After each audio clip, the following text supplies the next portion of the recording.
Kami mau tinggal di dalam hadirat-Mu Tuhan Yesus. Bukan karena dengan panah kami menjadi percaya. Bukan dengan pedang kami yang beri kami kemenangan. Oleh karena hadirat-Mu yang beri kami kemenangan. Kekuatan pertolongan Tuhan bagi kami. Terima kasih Tuhan Yesus.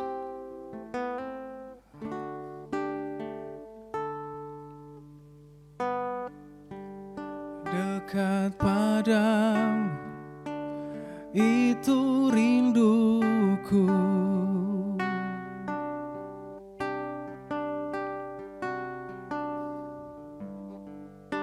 Setiap kataku kau pun menunggu.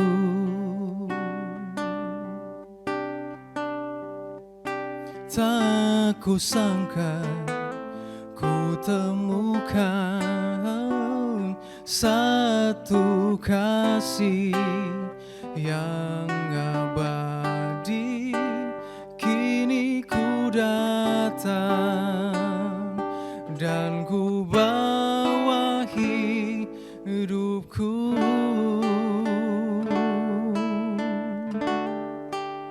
Memandang wajah-Mu, mengikuti kebaikan-Mu, mengejar hadir-Mu dalam hidupku.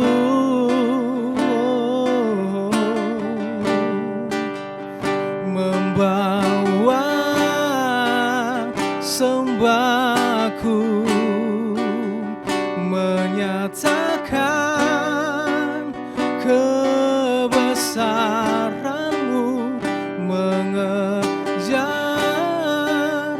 hadir-Mu dalam hidupku.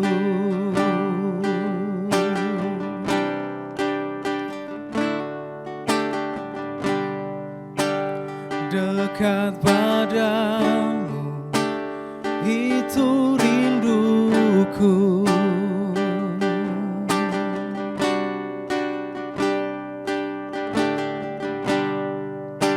Setiap kataku kau pun menunggu. Tak kusangka ku temukan satu kasih yang abadi. Kini ku datang dan ku bawa hidupku.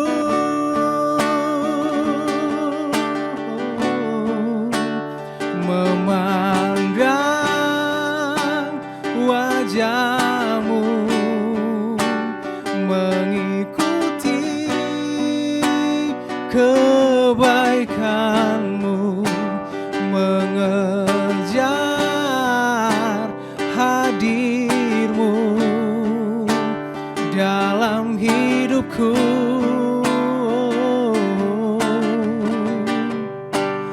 Membawa sembahku, menyatakan kebesaran-Mu, mengejar hadir-Mu dalam hidupku. Mengejar hadir-Mu dalam hidupku.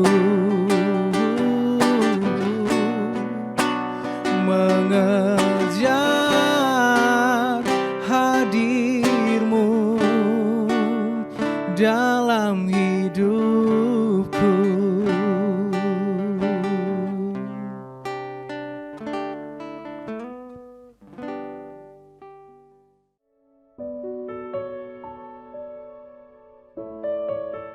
Shalom.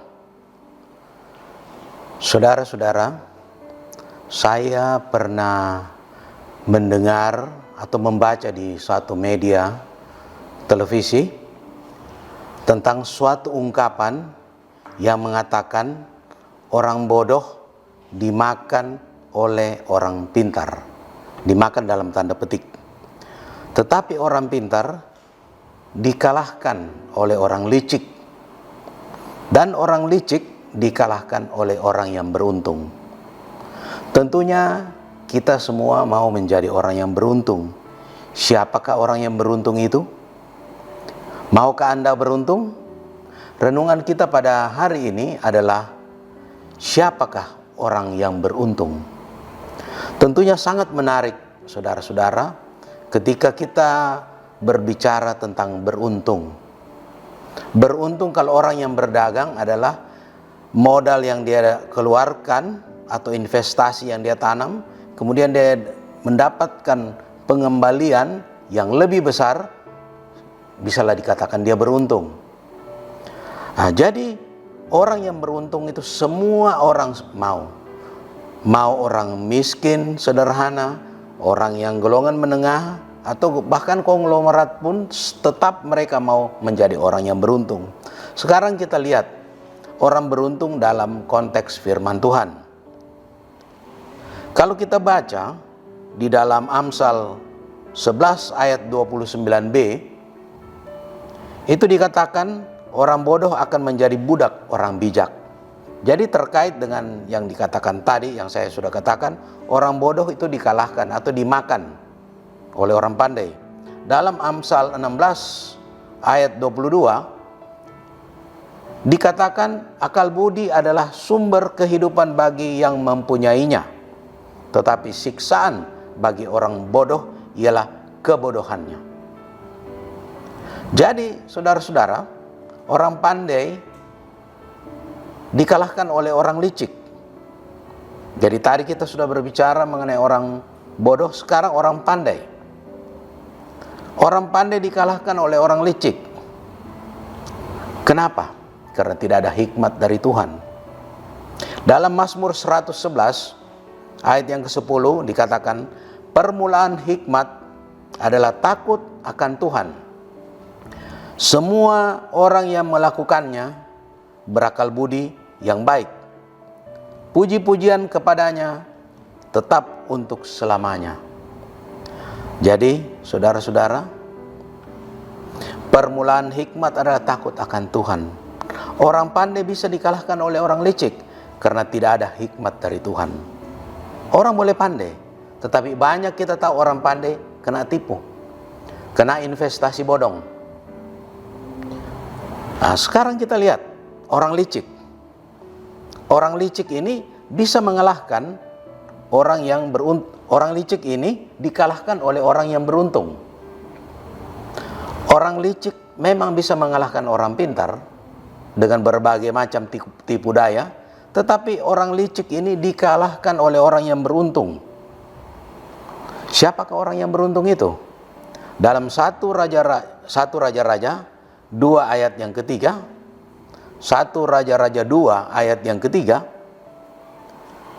dikatakan, lakukanlah kewajibanmu dengan setia terhadap Tuhan Allahmu, dengan hidup menurut jalan yang ditunjukkannya, dan dengan tetap mengikuti segala ketetapan, perintah, peraturan, ketentuannya seperti yang tertulis dalam hukum Musa, supaya engkau beruntung dalam segala yang kau lakukan dan dalam segala yang kau tuju.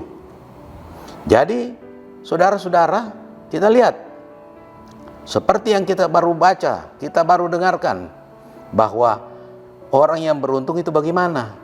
Dikatakan di bagian terakhir, supaya engkau beruntung dalam segala yang kau lakukan dan dalam segala yang kau tuju. Apa itu? Lakukanlah kewajibanmu dengan setia terhadap Tuhan Allahmu, dan seterusnya. Masih ada ayat yang lain yang mendukung itu. Dalam Yosua 1 ayat yang ke-8. Dalam Yosua 1 ayat yang ke-8 dikatakan, janganlah engkau lupa memperkatakan kitab Taurat ini, tetapi renungkanlah itu siang dan malam, supaya engkau bertindak hati-hati sesuai dengan segala yang tertulis di dalamnya. Sebab dengan demikian perjalananmu akan berhasil dan engkau akan beruntung. Jadi jelas saudara-saudara, orang yang beruntung di dalam firman Tuhan atau dalam konteks firman Tuhan seperti yang baru kita dengarkan tadi. Ada seorang konglomerat pernah bersaksi, dia mengatakan, saya ini orang yang beruntung. Kenapa? Dia bilang kalau berbicara soal kerja keras, saya kalah dengan orang-orang yang bekerja keras di pelabuhan. Mereka bangun pagi-pagi, sudah bekerja keras, masih subuh, mereka sudah menuju ke tempat kerja banting tulang. Dia bilang kalau kerja keras saya kalah. Nah, sekarang berbicara tentang kepandaian. Konglomerat ini berkata, kalau berbicara tentang pandai, saya kalah dengan orang-orang tamatan MIT, Massachusetts Institute of Technology, atau Harvard University. Itu universitas kelas dunia yang ada di Amerika. Orang-orang tamatan Harvard atau MIT itu orang-orang pintar. Dia bilang saya kalah dengan orang-orang pandai itu. Tetapi dia katakan, tetapi saya adalah orang yang beruntung. Kenapa? Dia katakan dia orang yang beruntung. Ada dasar firman Tuhan. Kalau kita baca di dalam Amsal 10 ayat yang ke-22, Amsal 10 ayat yang ke-22, dikatakan berkat Tuhanlah yang menjadikan kaya, susah payah tidak akan menambahinya. Saya ulangi, berkat Tuhanlah yang menjadikan kaya, susah payah tidak akan menambahinya. Mungkin ada yang dengan pongahnya berkata, oh saya kan jago, pengalaman sekian tahun, saya punya pengalaman, saya mampu berbuat begini. Ini hasil kekayaan, ini hasil jeripaya saya. Anda sombong, Anda tekebur. Bukankah banyak akhir-akhir ini ketika terjadi pandemi, banyak pengusaha yang tidak pernah menyangka akan terjadi hal yang demikian, yang terpaksa terpuruk usahanya? Kalau usahanya tidak terpuruk, mungkin kesehatannya bisa terpuruk. Banyak hal. Kita jangan sombong di hadapan Tuhan. Di dalam Mazmur 127 ayat yang kedua, Mazmur 127 ayat yang kedua, dikatakan, sia-sialah kamu bangun pagi-pagi dan duduk-duduk sampai jauh malam dan makan roti yang diperoleh dengan susah payah, sebab ia besar ini, i besar, sebab ia memberikannya kepada yang dicintainya pada waktu tidur. Mungkin ada yang berpikir, oh kalau begitu kita tidur saja, kita rajin beribadah, kita tidur saja, pasti akan datang berkat dari Tuhan. Bukan itu maksudnya. Bukankah ada ungkapan, ada juga dikatakan dalam bagian lain firman Tuhan, kita harus bekerja, berdoa dan bekerja dan berdoa. Jadi tidak lengkap kalau Anda sudah bekerja tidak berdoa, harus ada bekerja dan berdoa. Jadi artinya kita harus berusaha, tetapi jangan tekebur, jangan sombong. Tuhan akan memberikan berkatnya kepada orang yang dicintainya. Orang yang dicintainya itu bagaimana? Ya tentunya orang yang dekat dengan dia. Kemudian kita tiba pada satu kesimpulan bahwa bagaimana untuk menjadi orang yang beruntung itu. Semua dari kita, saya, Anda sekalian, pasti mau. Bagaimana untuk menjadi orang yang beruntung itu? Satu-satunya cara harus dekat dengan Tuhan Yesus. Karena Dia yang memberi hikmat kepada yang dikasihinya. Hikmat, orang yang punya hikmat, orang yang pintar, orang yang pandai, orang yang mungkin setengah-setengah pandainya belum tentu punya hikmat. Orang yang pandai belum tentu punya hikmat. Kemudian kita tiba pada kesimpulan, satu-satunya cara untuk menjadi orang yang beruntung adalah kita harus dekat dengan Tuhan. Itu satu-satunya cara, tidak ada yang lain. Sekian renungan firman Tuhan pada hari ini. Amin. Mari kita berdoa. Bapa di surga, Bapa yang kami sembah dalam nama Tuhan Yesus Kristus, Segala hormat, segala puji, segala syukur hanya untuk Engkau. Terima kasih Tuhan, kiranya firman-Mu yang sempat kami dengarkan bersama dapat menjadi berkat bagi kami semua. Firman-Mu menjadi pelita hidup kami, menuntun, membimbing, menolong kami. Dalam nama Tuhan Yesus Kristus kami berdoa. Haleluya. Amin.